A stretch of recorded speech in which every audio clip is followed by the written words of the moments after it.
Imagine you're sitting on a plane. You hear a clunk, you feel a bump, and your brain immediately goes, well, that's it, we've had a good run.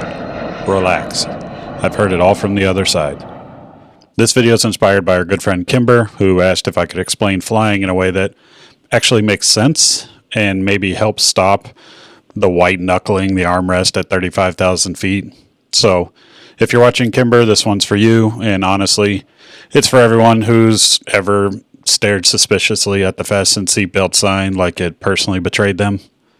Quick background on me, I'm a former air traffic controller. I spent over 12 years talking to pilots every single day, watching airplanes move safely through the sky in every kind of condition you can possibly imagine. Calm days, stormy days, smooth rides, bumpy rides, the kind of bumps that make passengers panic and pilots say, it's a little chop.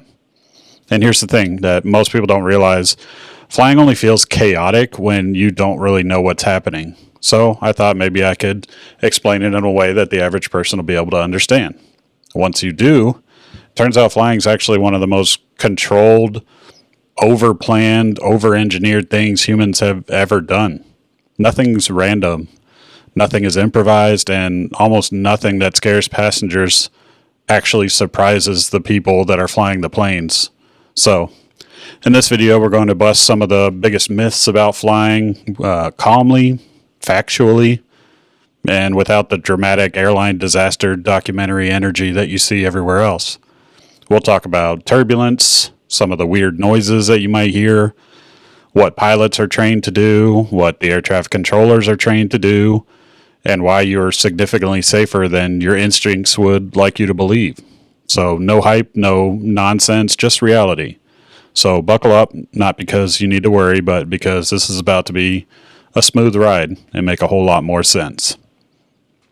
So let's kick it off with the big one. The thing that freaks people out more than anything else, myself included, when it comes to flying. Turbulence. Just hearing the word sounds dramatic. It feels like something bad is supposed to happen after it. But the reality of turbulence is actually way less exciting than people think. Turbulence is simply irregular airflow. That's it. That's the whole definition. Air isn't empty space. It's kind of a fluid, just like water. And just like water, it moves. It flows, it rises, it sinks, it swirls, sometimes smoothly, sometimes not so smoothly. And if you've ever been on a boat, you already understand turbulence. When a boat hits a wave, you don't think, oh, the ocean's broken. You don't think something's gone horribly wrong. You think, yep, that's just water doing water things. Well, the sky works the same way. Air moves around weather systems. Air moves over mountains and valleys. Warm air rises. Cool air sinks. The jet streams move like fast-moving rivers of air high up in the atmosphere. And when an airplane flies through areas where those movements change, you feel it as bumps. That's turbulence.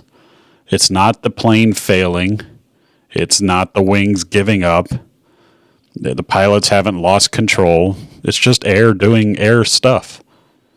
Now here's the part that really messes with people's heads. When you're in a car and you hit a bump, your eyes see the road. Your brain understands what just happened, and your body is able to expect it. Everything lines up. In an airplane, you can't see the air, so when the plane moves underneath you, your brain has no visual context. And when the brain doesn't have context, it fills in the blanks with worst case scenarios. Because evolutionarily speaking, humans were not designed to be strapped into a metal tube flying 500 miles an hour through invisible fluid at altitude where birds are even like, yeah, no. So your nervous system panics, even when nothing dangerous is actually happening. And what feels like a massive drop is usually just a small change in vertical speed. What may feel like the plane is falling is often just the airplane returning to its normal flight path after riding a pocket of rising air. The sensation feels dramatic because you don't have reference points, not because the motion itself is extreme. And this is where I really want people to relax a little, which I know it's easier said than done. But modern commercial airplanes are engineered to handle far more stress than they will ever experience in a real flight. The wings are not rigid. They're designed to flex on purpose. During certification testing, wings are bent upwards far beyond anything turbulence could ever possibly do. Engineers don't stop when things look uncomfortable. They keep going until something actually fails so that they know exactly where the limits are. And here's the key part. Normal turbulence is nowhere near those limits. Not even close. Even severe turbulence, which is pretty rare, is something airplanes are designed to survive structurally. That's why you don't see airplanes just breaking apart because of turbulence. That's not an opinion, that's aviation safety data. And this part is important, so let's be precise. No commercial airline has ever crashed solely because of turbulence, ever. Not once. There have been injuries associated with turbulence, but almost all of them happened because people weren't wearing their seatbelts when they should have been. That's why flight attendants are so persistent about it every time that seatbelt sign comes on. They're not being dramatic. They're preventing people from getting thrown into the ceiling. And that's typically where the injuries come from. Because that slight drop up and down, if you're not buckled in, you're going to hit your head on the ceiling or the overhead compartment, or the overhead compartment's going to bust open and pop you. That's typically the injuries that we would see. And most of the time it was a bruise on the head, nothing major. In my career, I never saw anything outside of one time I had a flight attendant. They hit some rough chop and she had a little bit of a headache, but she was fine. But turbulence itself has never brought down a commercial airplane. Not one. That alone should tell you how much margin exists in the system. Pilots are not surprised by turbulence at all. They plan for it. Before every flight, pilots review weather data, turbulence forecasts, pilot reports, route conditions. They already have a good idea where rough air is and where smooth air usually lives. If they encounter turbulence, they slow the aircraft to a speed designed to reduce stress on the airplane. They request altitude changes if smoother air is available. They talk to air traffic control and other pilots. And most importantly, they stay calm. Because to them, this is routine. It's part of every flight. If you ever really listen to pilot announcements during turbulence, you'll notice how calm they sound, sometimes almost boring. That's not because they're hiding something, it's because nothing unusual is happening. From the air traffic control side, turbulence is also just part of everyday operations. Pilots will occasionally report ride conditions, things like light chop, moderate turbulence, or smooth ride at a certain altitude. Controllers pass this information along to other aircraft so that everyone can make informed decisions. If a pilot requests different altitude to find smoother air, the air traffic controllers accommodate them when possible, balancing the traffic, terrain, and airspace constraints. There's no panic button. There's no emergency tone. No one's suddenly getting nervous, just professionals doing routine work. And I'll be honest with you, turbulence reports were some of the most normal, unexciting things we dealt with as controllers, which is exactly why passengers shouldn't panic about them. A helpful way to think about turbulence is like waves in the ocean. A boat doesn't fight the water, it floats on it. And airplanes don't fight turbulence either, they ride through it. The wings continue to generate lift even as the surrounding air moves. The airplane is constantly making tiny adjustments automatically, far faster than any human could react. What you feel as chaos is actually controlled adaptation. So here's the one thing I really want you to remember. Turbulence is uncomfortable, yes. It's not dangerous. It's noisy. It's annoying. It can spill your drink and completely ruin a good nap. But it's not a sign that anything is wrong. To pilots and controllers, turbulence is just part of the environment, like wind on a highway or waves on the ocean. So the next time the plane bumps and your brain starts writing full-blown disaster fan fiction, remind yourself of this. The airplane was built for this. The crew is trained for this. The system expects this. And in that moment, you are still one of the safest humans on the planet. All right, now let's talk about the sounds. This is what always messed with me when I was younger. Because if turbulence is what scares people physically, the noises are what scare people psychologically. You can deal with bumps. You can rationalize movement. But a sudden loud clunk followed by silence, That's when people stop trusting science and start quietly bargaining with the universe. So let's try to clear this up, hopefully once and for all. Modern airplanes are not quiet machines. They're not supposed to be. They are full of moving parts, millions of them. Pumps, motors, valves, actuators, systems that are constantly just doing their job. And most of those systems are located either right above your head, right below your feet, or just behind a very thin plastic panel that does absolutely nothing for your peace of mind. Almost everything you hear on an airplane is normal system operation. And once you understand what some of those sounds actually are, they stop being scary very quickly. So let's start with the loudest and most dramatic one, the big thump or aggressive clunk shortly after takeoff. It's the landing gear. It's just retracting up into the aircraft. And yeah, it's loud. And yes, it kind of sounds a little violent. And yeah, it kind of feels like something important just happened, because it did. Landing gear is heavy. It's mechanical. It's locked into place by design. And it's moving into a confined space under the airplane. When the gear comes up, big doors open. The gear folds, hydraulic actuators move it into position, and then everything locks back up into place. That's a lot of metal moving, hydraulics engaging, doors closing and sealing. That sound is not failure. That sound is confirmation that it's doing its job. Later in the flight, when you hear a similar series of clunks and whirs and thuds, that's the landing gear coming back down, which, just to be clear, is something you very much want to happen. If you ever land and don't hear that sound, then we can talk. Another sound that gets people is the steady whining or buzzing noise you'll hear during climb or descent. It kind of sounds electrical, a little mechanical, and vaguely expensive. That noise is usually one of three things: the hydraulic pumps, the electric motors, or on some aircraft, something called the power transfer unit. Hydraulic systems power flight controls, so think anything that moves. Landing gear, brakes, steering, flaps, ailerons, all that stuff. When the demand on those systems changes, like during climb or descent, pumps turn on to do their job. That's normal.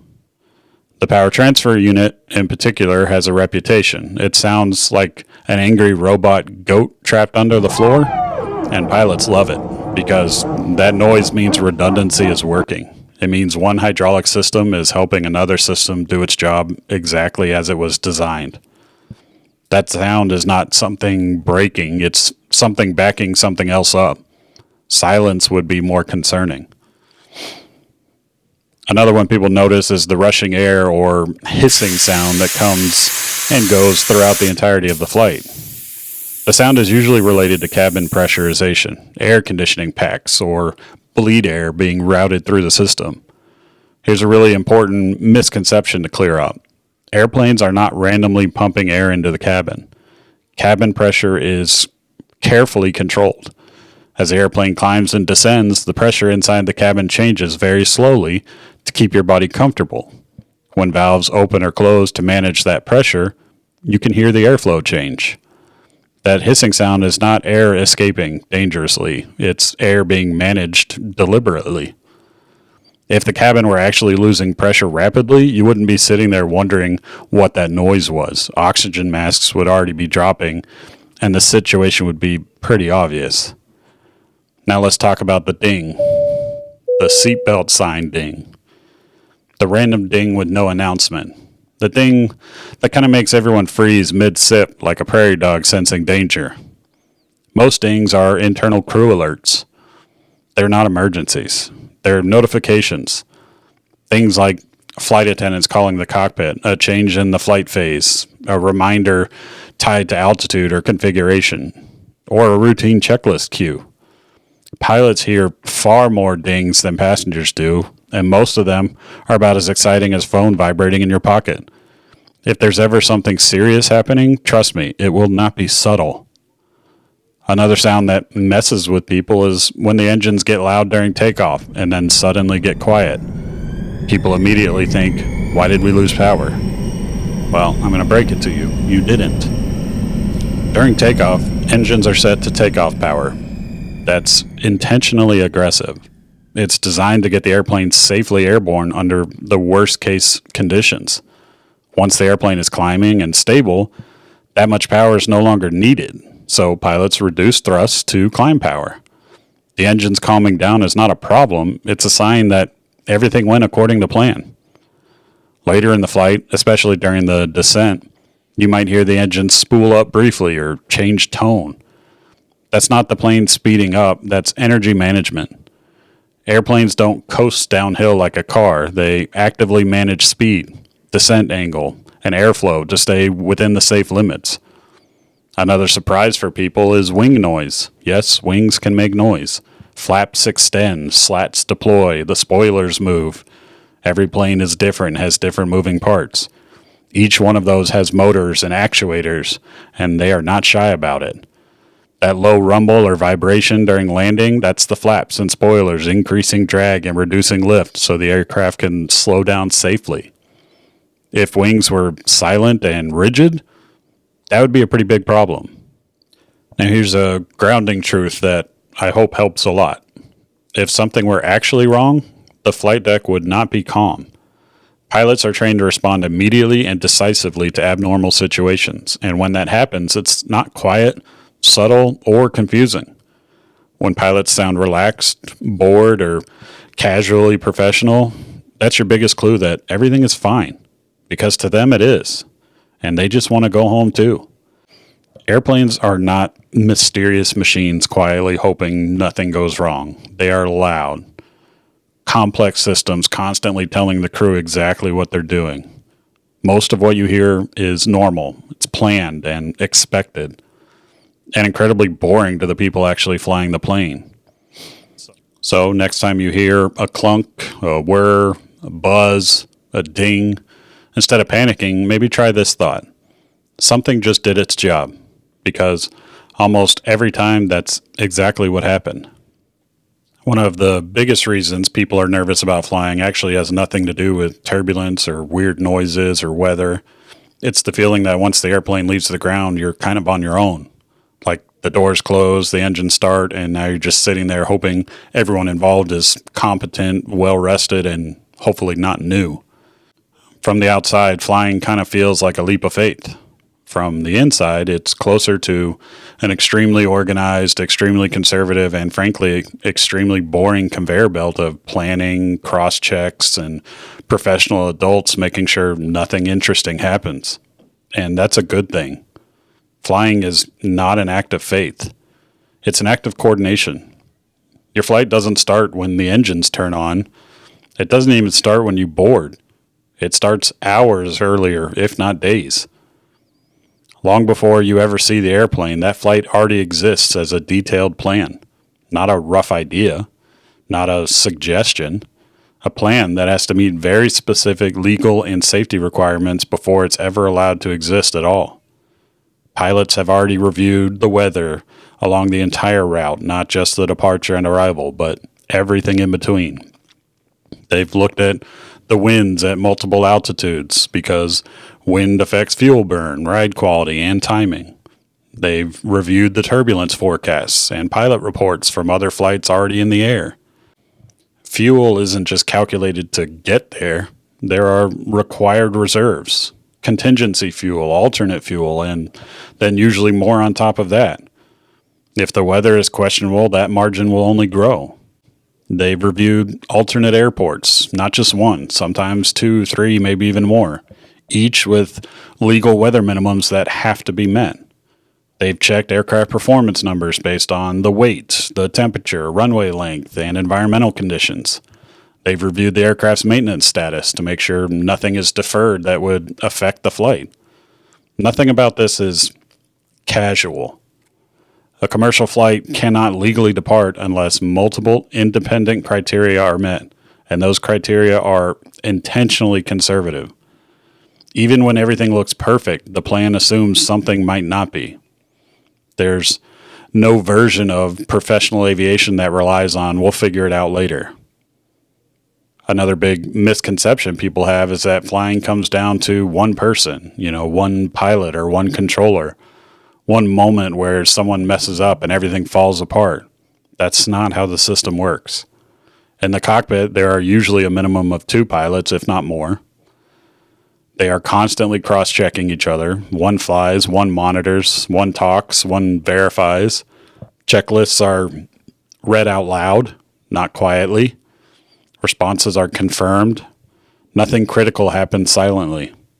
On the ground, there are dispatchers monitoring the flight's progress. They track the weather, the fuel, and routing changes. They can suggest reroutes, alternates, or delays before the crew ever needs to ask. In the air, different air traffic controllers handle different phases of flight. Ground controllers, tower controllers, departure controllers, en route controllers, arrival controllers. Each one has a specific job, a specific slice of airspace, and specific rules. And layered over all of that are automated systems that assist, warn, and cross-check, but never replace the humans. No one is operating alone. No one is guessing. No one is relying on memory and vibes. Now let's talk about the air traffic control system, because this is where fear really thrives thanks to movies and TV. Most people picture air traffic control as planes just everywhere, alarms going off, controllers yelling instructions, and near misses being narrowly avoided every 5 minutes. And I mean, yeah, that makes for good television, but it's just wildly inaccurate. Real air traffic control is not reactive chaos. It's proactive order. Controllers are not directing planes like video game. They are managing space, time, and intent, where the aircraft are right now, where they will be in the future, and what they plan to do next. They are trained to think in 3 dimensions. Every airplane under air traffic control has a known altitude, a known route, a known speed, a known destination, and we know what the aircraft is capable of. We have to know what each plane can do. That information is continuously updated. Nothing is ever anonymous. Nothing is assumed, and nothing is guessed. If you don't know one of those pieces of information, you verify it and double check. If 2 aircraft are predicted to occupy the same space at the same time at any point in the future, the controller fixes it before it ever becomes an issue. That might mean a slight altitude change. That could mean a speed adjustment, a minor route tweak. These are tiny corrections that we make early, so the big corrections are hopefully never needed. That's the job. Controllers, we don't fly the airplanes. We maintain separation. Separation is the single most important word in the air traffic control world. Aircraft are required to be separated by specific vertical distances, horizontal distances, and sometimes time intervals, depending on the airspace that they're in. Here's the part that most people never hear. Those separation standards already include buffers, just like having extra fuel on board. Even when aircraft are legally close, they're still nowhere near touching, colliding, or even feeling each other's presence. The system is designed so that if something unexpected happens, a delay, a speed change, a weather deviation, there's still room. So when you look out the window and check a flight tracker app and think, well, that looks close, what you're seeing is not danger. You're seeing a system that is intentionally designed to keep everything predictable. Predictability is safety. Another thing that worries people is handoffs. I've seen this in some of the movies and shows. They imagine the plane leaving one controller's airspace and entering another like someone handing off a live grenade and hoping the next person catches it. That's not how it works. Handoffs are standardized. They're boring, coordinated, and continuous. We do thousands of them a day. Controllers communicate with each other. Information transfers happen automatically. Every controller involved knows who you are, where you're going, what altitude you're assigned, and what restrictions apply to your particular flight. There is no moment ever where nobody is watching your plane. Now let's talk about what happens when things change, because I think this is where fear imagines chaos. Weather develops and turbulence increases, or traffic builds. Maybe a runway closes. Maybe there's an emergency. Something doesn't go exactly as planned. In reality, pilots adjust, controllers, we coordinate, the plan adapts. If weather pops up, pilots deviate around it. Controllers reroute the traffic to accommodate those deviations. Other pilots report ride conditions so everyone can benefit from the information. Spacing between aircraft increases. Options are expanded. The system slows down slightly on purpose. That might be why you see some delays when there's weather, because we're increasing how much room we need between aircraft for safety. Complex situations don't make aviation riskier, they make it more conservative. Another thing people notice is how calm pilots sound, even when the cabin doesn't feel calm. That's not personality, that's training. Controllers are the same way. Pilots and controllers are trained to expect change. When something unexpected happens, there's already a checklist, a procedure, and a communication flow ready to go. Calm is not an accident, it's practiced. It's part of the job. If pilots ever sounded panicked, that would be abnormal. Modern airplanes do use a lot of automation, but automation is a tool, not a crutch. Pilots are trained to fly the airplane with automation or without it. Automation just helps reduce some of the workload, but it does not replace skill or judgment. Same thing with air traffic control. Controllers use radar and automation, but the human is always responsible for the final decision. Technology supports the system. Humans remain in charge. As a passenger, you experience flying emotionally. You feel the motion, you hear the sounds, you sense uncertainty. The professionals running the flight experience flying procedurally. We see data, follow steps, operate well inside of known and established limits. That difference in perspective is where the fear lives, not in actual danger. Flying isn't safe because nothing ever goes wrong. Flying is safe because the system is built to handle things when they do. And most of what feels dramatic to passengers barely even registers as noteworthy to the people doing their job. So when you're sitting in that seat, feeling bumps or hearing sounds, remember this. There are people who train for years for that exact moment. There are procedures written in ink, not hope. There are backups for the backups, and there is margin everywhere. You are not trusting dumb luck. You are trusting one of the most deliberately cautious systems humans have ever built. And the ultimate goal of that system is very simple. Nothing exciting should ever happen. And that system works very well. If turbulence is the most felt fear in flying, then weather is easily the most imagined fear, because storm clouds look threatening, radar screens look ominous, and lightning looks like something that should absolutely not be anywhere near a metal tube full of people. Weather is where people's brains really start freelancing. So let's talk about it honestly, accurately, and without the dramatic, this could be it energy, because airplanes don't just wander into storms. Pilots are not sitting up front hoping the vibes are good today. In aviation, weather is not a surprise, it's a data set. Pilots and controllers are not looking at clouds and just guessing. They're looking at radar imagery, forecast models, satellite data, pilot reports from aircraft that have already flown in that area, wind shear alerts, convective outlooks that show where the storm fronts are forming, where they're growing, where they might be dying out. Every single flight launches with a weather plan, not a weather hope. And that plan is discussed, adjusted, and verified before the airplane ever moves. And it's continually monitored the whole flight. Thunderstorms, turbulence, icing, wind, visibility, all of it is analyzed ahead of time, sometimes hours ahead of time by multiple people who are paid specifically to worry about this stuff so you don't have to. One of the biggest myths out there is that airplanes fly through storms. They don't. Commercial airplanes do not fly through thunderstorms because thunderstorms are not mysterious, unpredictable monsters lurking in the sky. They are well understood, highly visible, and extremely easy to detect with modern weather radar systems, both on board the aircraft and on the ground. Pilots can see storms ahead of them, around them, above them, and behind them. And controllers, we see the even bigger picture, how those storms fit into the overall traffic flow.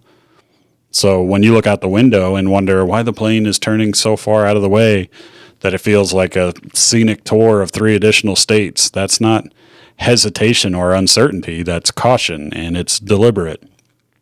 Thunderstorms are given a wide berth, not because airplanes are fragile, but more so because there's absolutely no benefit to getting close. Inside of a thunderstorm, you can have severe turbulence, powerful updrafts and downdrafts, hail, lightning, wind shear, all happening at the same time. And none of that contributes anything positive to the flight. So, the aviation system does the smartest thing possible and simply does not engage. Pilots routinely give thunderstorms 20 miles or more of space, and sometimes much more depending on how that storm is behaving. Not because the airplane couldn't technically survive parts of it, but because there's no prize for finding out. Now let's talk about one of the scary ones, lightning, because I think this is where a lot of people really spiral. Yes, airplanes can get struck by lightning, and when that happens, most passengers never even knew it occurred. Modern aircraft are designed to safely conduct electrical energy around the exterior of the airplane and discharge it without harming the structure or systems, essentially acting like a flying Faraday cage. The electricity goes around you, not through you. After a lightning strike, the aircraft is inspected, systems are double checked, and either the flight continues or the airplane is swapped out if needed. Lightning is not some catastrophic event in aviation. It's a known, planned for occurrence that has been accounted for in the design and certification of the aircraft and the crews. Another thing that makes people uncomfortable is flying through clouds, because clouds kind of feel like an unknown space, like you've entered some kind of aviation void where anything could happen. But clouds are not obstacles. They're just visible moisture. Pilots do not rely on sight alone. They fly by instruments that continuously display altitude, speed, attitude, vertical rate, system statuses, all of which are monitored and cross-checked. Flying through clouds is routine and normal. It's expected. And if clouds were inherently dangerous, commercial aviation simply wouldn't exist. Icing is another topic that sounds terrifying, and to be fair, in early aviation it absolutely was. Modern airplanes, however, they're equipped with de-icing systems, anti-icing systems, very strict operating rules that dictate exactly when and where icing can be encountered safely. Pilots know where icing is expected, how long they'll be in it, how severe it likely is. And if conditions exceed safe limits, the airplane simply does not go there. There's no debate. There's no pressure from any outside sources. No, let's just see how it feels. Aviation is extremely conservative when it comes to icing because the industry learned those lessons a long time ago.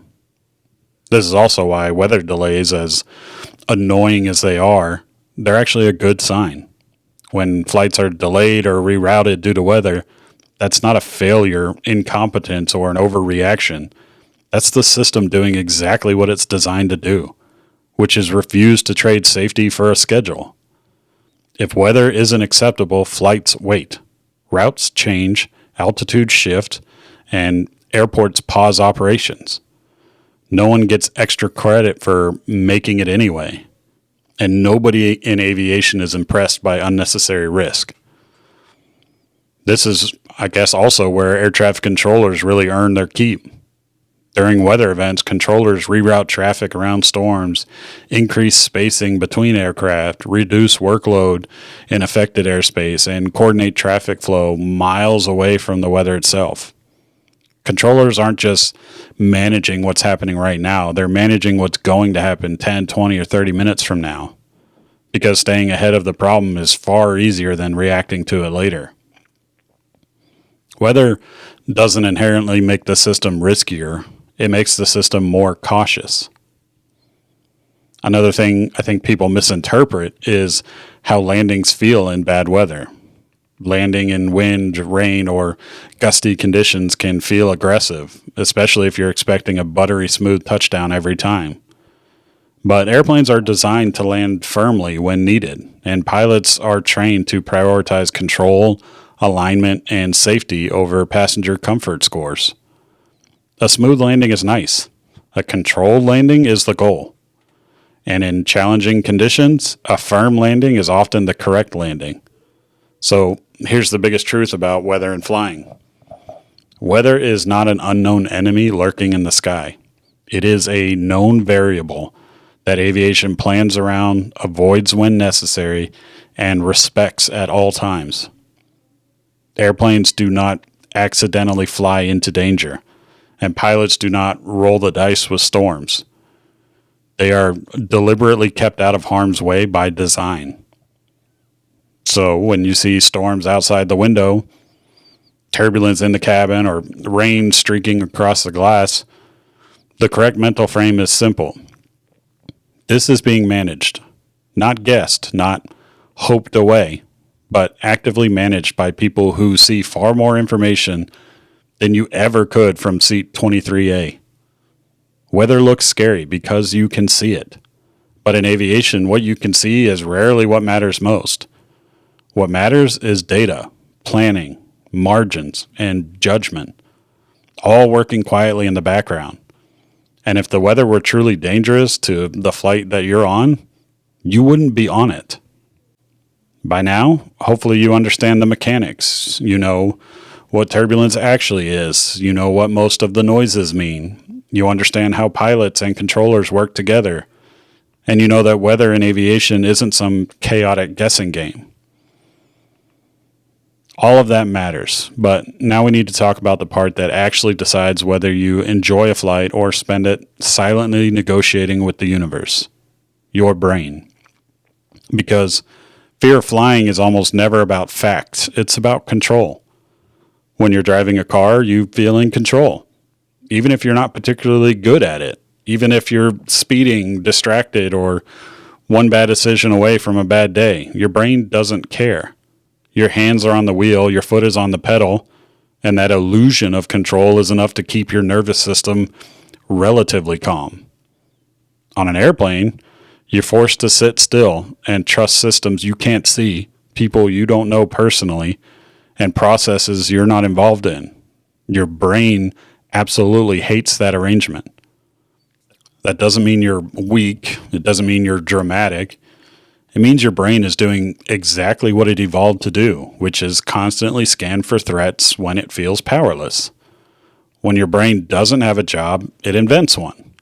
It fills the silence with what ifs and worst case scenarios and questions it can't answer. And suddenly every bump feels personal. So the goal here isn't to eliminate fear completely. That's just unrealistic. The goal is to give your brain something better to do than catastrophize.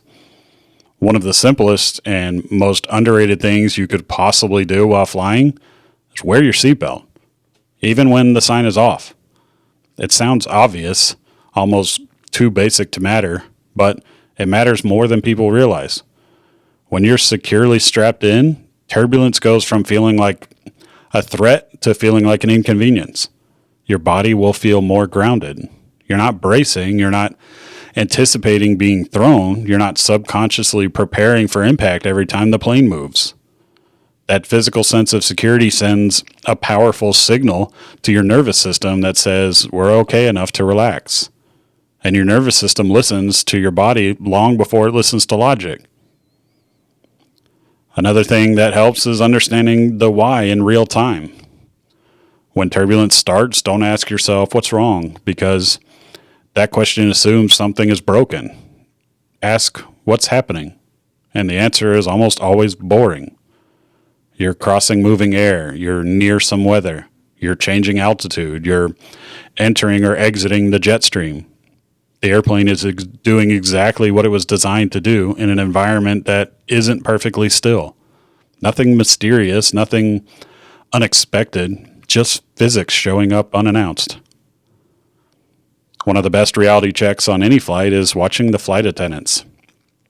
Flight attendants live in the sky. That's their office. They've seen smooth days, rough days, and everything in the middle.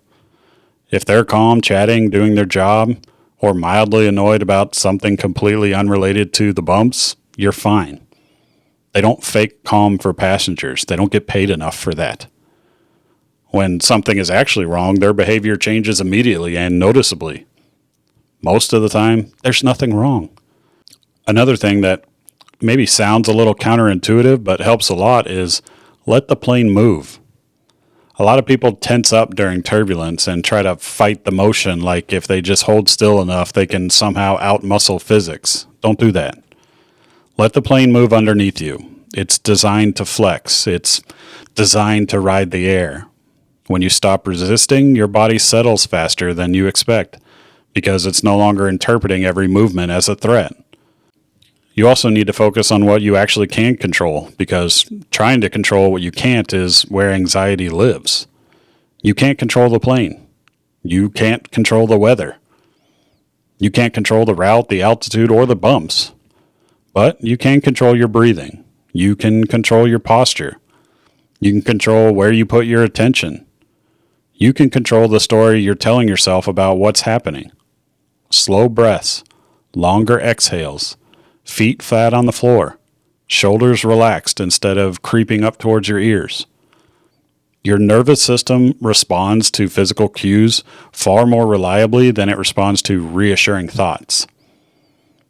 There are also some things that really don't help, even if though people try to do them constantly. One of those is obsessively checking turbulence apps. Those apps make anxiety worse, not better. They lack context. They exaggerate severity. They don't know what altitude you'll actually be flying at, and they don't see the bigger picture that pilots and controllers are seeing. They're not privy to that information. You don't need to monitor the sky yourself. The people flying the plane already have much better information than any app is going to give you. Another thing that doesn't help is assigning emotional meaning to every sound. A sound is just a sound. It becomes scary only when your brain fills in the blanks without proper information. You now have some of that information. Use it. And finally, assuming that silence from the cockpit means something bad is happening. Mistake. If pilots aren't making announcements every 5 minutes, that's not secrecy. That's normal. Silence means nothing is happening, and boring is exactly what you want. Here's a mental reframe that helps a lot of people, especially during turbulence. Instead of thinking, I'm trapped up here, try thinking, I'm being carried. Carried by lift, carried by systems, carried by professionals who trained exactly for this scenario. You're not enduring flight, you're being supported by it. That shift alone can take the edge off for hopefully more people. And let's talk about the trust for a moment, because this is where some people push back. Trust isn't blind when it's earned, and aviation earns it every single day through redundancy and training and procedure and, frankly, boring professionalism. Nothing about commercial flying relies on hope. It relies on checklists, on margins, backups, and people's whose entire job is to prevent excitement.